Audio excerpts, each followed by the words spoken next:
ज्ञानियों को समझना इतना आसान नहीं है।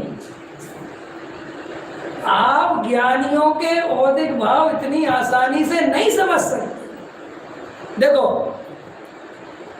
अगर यहाँ 100 मिथ्या दृष्टि है, समझना ध्यान से, तो 100 मिथ्या दृष्टि है तो 100 का श्रद्धान एक जैसा है कि नहीं? अरे बोलो, एक जैसा ही है यार।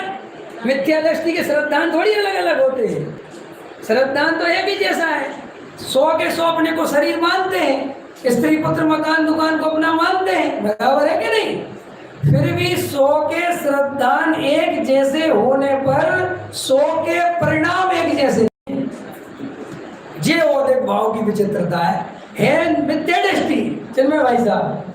लेकिन देखो, एक को पूजा करता है बहुत और एक पूजा नहीं करने आता, एक स्वाध्याय में आता है एक स्वाध्याय में नहीं आता, जबकि है सब मिथ्या दृष्टि। एक व्रत पालता है एक नहीं पालता है, एक को घूमने का राग बहुत आता है एक को घूमने का राग नहीं आता, एक को पैसा कमाने का राग आता है एक को नहीं आता, जबकि है मिथ्या दृष्टि।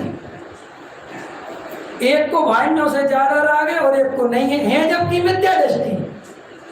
तो जब श्रद्धान एक होने पर मिथ्या दृष्टियों की परिणति एक नहीं होती, तो ऐसे ही सम्यक दर्शन एक होने पर भी सम्यक दृष्टि सबकी परिणति एक जैसी नहीं होती। ये बात सुनी कभी? पहली बार सुनी है? सुनी आपने? चलो एक तो है कम से कम। मैंने अपन चाहते हैं कि जैसे मैंने पूज्य गुरुदेव श्री थे या निहाल भाई थे। अब देखो, जो पूज्य गुरुदेव श्री की परिणति थी वो निहाल भाई की बिल्कुल नहीं थी। निहाल भाई को तो कोई भी विकल्प नहीं था, कोई मतलब नहीं, कोई लेना कुछ था ही नहीं। वे तो गुरुदेव श्री से मिलने भी पूरे जीवन में 2-3 बार गए, ऐसा सुनने में आता है। और वहां उनके पास खबर पहुंचती थी कि गुरुदेव श्री आपको बुला रहे हैं, याद कर रहे हैं, तो वो ये कहते थे कि जो गुरुदेव श्री वहां बता रहे हैं वो मैं यहाँ अनुभव कर रहा हूं। उन्हें कोई ज्यादा कोई विकल्प, ना परिचय का विकल्प, ना साथ छपवाने का विकल्प, ना मंदिर का कोई विकल्प ही नहीं था। और सम्यक दृष्टि है। और पूज्य गुरुदेव श्री का जीवन देखो, और गुरुदेव श्री 8-8, 10-10 घंटे स्वाध्याय करते थे, है ना? और निहाल भाई कहते थे, ये बाहर क्यों ला देना, मैं तो सदा काल ही अपरिणाम, छोड़ो ना, कौन विकल्प करे। अब उनका ऐसा विकल्प था है? बोलो, ये है कि नहीं? वहन श्री का परिणाम अलग है। और भी ज्ञानी जितने भी, मैं किस किस का नाम लूं, लेकिन एक है, सुनना है आप लोगों को? हाँ सुना दो। आप कितने बजे चिंतन करते हो, फिर आप कैसे विचार करते हो, फिर आप कैसे भोजन करते हो, फिर आप 24 घंटे क्या सोचते रहते हो, कि क्या कर रहे हो भैया? मेरे विचार आपके कैसे हो सकते हैं? हम मैं 4 बजे उठ के बैठ जाए, हालांकि मैं कभी नहीं उठा, लेकिन मैं अगर 4 बजे उठ के बैठा तो तुम भी बैठने लगोगे क्या? अरे भाई, ऐसे ज्ञानियों के बाहरी जीवन की नकल नहीं करना। पहले तुम सारी ताकत ज्ञानी होने में लगाना, फिर तुम्हारे जीवन में जो सहज फलित हो वो ही ज्ञानी का जीवन होता है। बात खत्म। समझ में आ रही कि नहीं आ रही? हाँ, बहुत अच्छा। स्वच्छंदी होने का डर उन्हें ही होता है जिन्हें अपने त्रिकाली ध्रुव आत्मा पे भरोसा नहीं होता है। जिन्हें अपने त्रिकाली ध्रुव ज्ञायक भगवान आत्मा की सच्ची रुचि होती है, उन्हें कभी स्वच्छंदी होने का डर सताता ही नहीं है। और जिन्हें स्वच्छंदी होने का डर सताता है, या कई श्रोता इतने खतरनाक होते हैं, उन्हें खुद का तो नहीं सताता, पड़ोसी का सताता है। कई लोग मेरे पास आ जाते हैं, कहते पंडित साहब हम तो सब समझते हैं, लेकिन एक पड़ोसी नहीं समझते, आप थोड़ा सोच समझ के बोलो। हमने कहा पड़ोसी तो कह रहा था बहुत मजा आ रहा, आप कह रहे सोच समझ के बोलो। बोले इसलिए तो मजा आ रहा, उसके मन की चल रही। तो मैंने कहा तुम्हारे मन की नहीं चल रही। बोले मेरे मन की तो जब चले जब पड़ोसी को डांट पड़े।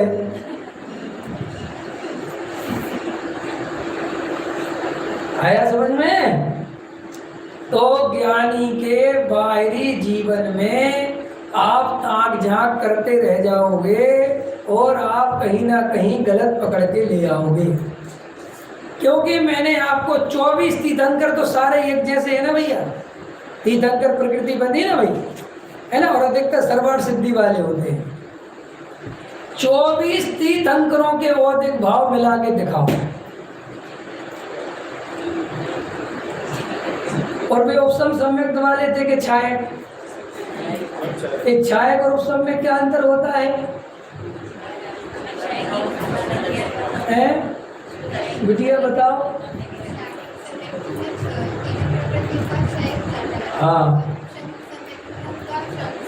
वाह, तो छायक में, अच्छा उपसम में, उपसम और छायक में 6 हो जाते। बहुत अच्छा, वेरी गुड, भैया इतने प्यारे बच्चे यार फुटा गए, सच में बताओ कितना बढ़िया बताया। समझ में आया? छपक है, छपक श्रेणी तभी चढ़ोगे तुम जब छायक सम्यक लोगे, ये बात ध्यान रखना। तो आप तीर्थंकर के बारे में ये भी नहीं सोच सकते कि साहब वे जब विषय कसायों में लगते थे तो उनका सम्यक छूट जाता होगा, है कि नहीं? क्योंकि अपन नॉर्मल ऐसा भी कर लेते हैं। अगर अपन को पता चल जाए जो उपसम वाले हैं तो अपन पता क्या सोचते हैं कि जब वे व्यापार में चले जाते ना तब छूट जाता होगा। अब छायक वाले के में तो सुरेंद्र भाई साहब कह नहीं सकते हैं कि छूट जाता है, उसके में तो क्या करोगे? चाहे वे नीलांजना कर नृत्य देखे, चाहे सोदार बंधु को बुलाए, वहाँ छूटने का सवाल ही पैदा नहीं होता, है कि नहीं?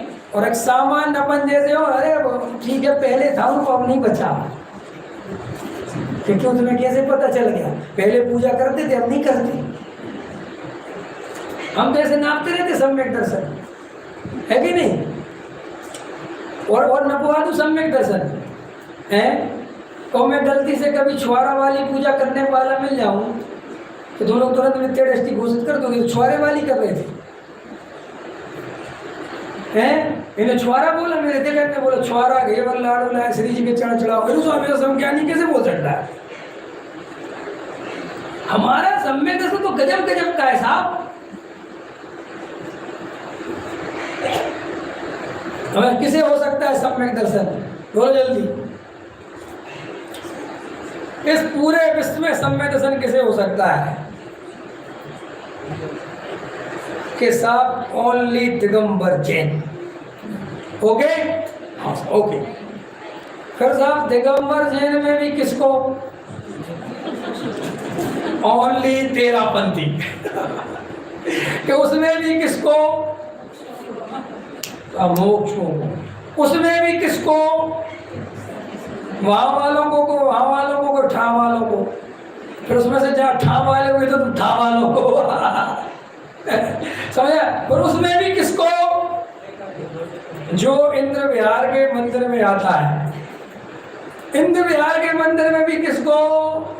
जिसको हम सुनते हैं उसको सुने तो, है कि नहीं? हम मैंने कितने संकुचित होते चले जाते हैं। वैसे तो हम कहते हैं चारों गतियों में होता है, लेकिन जब प्रैक्टिकल पूछो तो हमारी सुपड़न इतनी होती चली जाती है कि हम ले दे के अपने ही पे आ जाते हैं।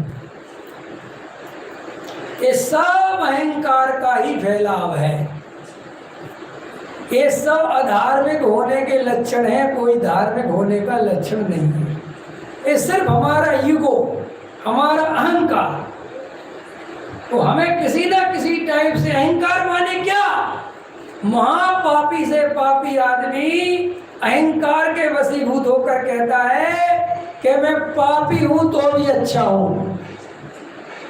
क्योंकि कोई व्यक्ति अपने को पूरी तरह बुरा मान ले तो उसके पास सुसाइड करने के अलावा कुछ नहीं बचता। इसलिए जो सुसाइड करते हैं वे ही लोग होते हैं कि मैं पूरी तरह इतनी नेगेटिविटी से भर जाते कि मैं कुछ हूं नहीं, मैं बुरा हूं, बस मरने को तैयार हो जाते हैं। इसलिए मिथ्या दृष्टि इस कल्पना से जीता रहता है, पापी इस कल्पना से जीता है कि भाई साहब मैं कितने ही बुरा हूं, मैंने कितने ही चोरी करी हो, लेकिन आज तक मैंने गरीब के घर में कभी चोरी नहीं करी, हमेशा पैसे वालों के घर में डाका डाला है, उसी बात से खुश रहता है। हम लोग भाई साहब मैं पैसे कितने ही पापी हूं, लेकिन आज तक मैंने किसी के 2 रुपए नहीं रखे। माने हम कुल मिला के अपने को अच्छा किसी ना किसी रूप में लगाना चाहते हैं। तो ये जब अपन सम्यक दर्शन के संदर्भ में बौद्धिक भाव की चर्चा करते हैं तो हमेशा याद रखना, ज्ञानियों की बात से कभी नकल नहीं करना।